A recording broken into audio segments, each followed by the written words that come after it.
Mangez, buvez chaud, couvrez-vous, mettez des gants et un bonnet, blablabla. Ça vous donne pas une impression de déjà vu? Allez, je vais essayer de vous donner d'autres conseils pour bien passer l'hiver et on commence tout de suite. Quand on commence à tomber malade, rien ne vaut un petit remontant maison similaire à du Vicks Vaporub. Pour cela, il vous suffit de mélanger 60 ml d'huile de coco et 10 gouttes d'huile essentielle d'eucalyptus. Cette huile est réputée pour les bronchites, les sinusites, les grippes, les rhumes, etc.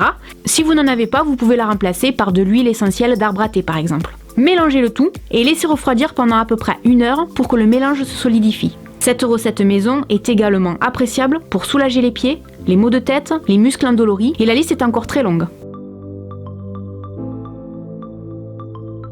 Quand j'ai froid aux mains parce que je suis inactive à la maison, voici une astuce qui me réchauffe instantanément. Prenez une chaussette, propre bien évidemment, et versez-y des grains de riz. Ensuite, il ne vous reste plus qu'à le faire chauffer quelques secondes au micro-ondes et le tour est joué. Pour passer l'hiver sans encombre et éviter de se mouiller les pieds, pensez à protéger vos chaussures en tissu non imperméabilisé avec une vieille bougie. Pour cela, il vous suffit simplement de frotter la bougie sur la chaussure, puis de la chauffer au sèche-cheveux. Attention parce que pour obtenir un résultat vraiment concluant, il vous faudra mettre une couche très épaisse de cire, ce qui prend quand même pas mal de temps. Mais le résultat est vraiment concluant. Si vous avez froid en rentrant dans le lit et que vous n'avez pas de couverture chauffante ou d'amoureux, utilisez tout simplement un sèche-cheveux pour chauffer les draps.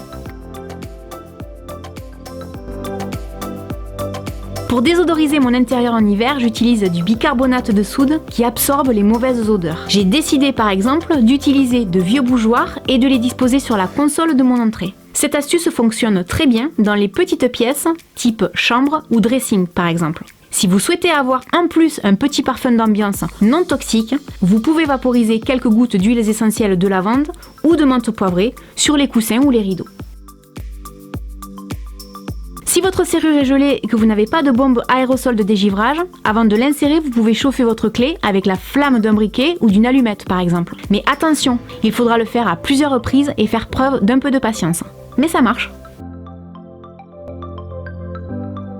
Pour réchauffer votre intérieur, laissez tout simplement la porte de votre four ouverte quand vous avez fini de cuisiner. La chaleur se répartira le temps que le four refroidisse.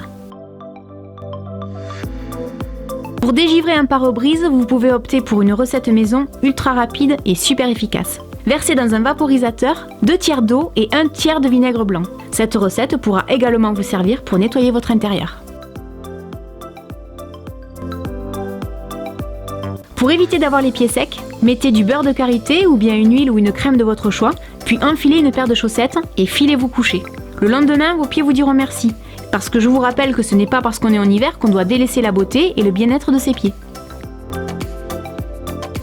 Pensez à bien protéger vos portes des courants d'air avec des manchons en mousse disponibles dans les magasins de bricolage pour moins de 1 €. Il vous faudra le couper au milieu, puis le glisser sous la porte, et le tour est joué. Voilà, j'espère que cette vidéo vous aura aidé. Dites-moi dans les commentaires quelles sont vos astuces pour mieux vivre en hiver et surtout, quel genre de vidéo vous voudriez voir prochainement sur ma chaîne. Et je vous dis à bientôt dans une prochaine vidéo. Salut!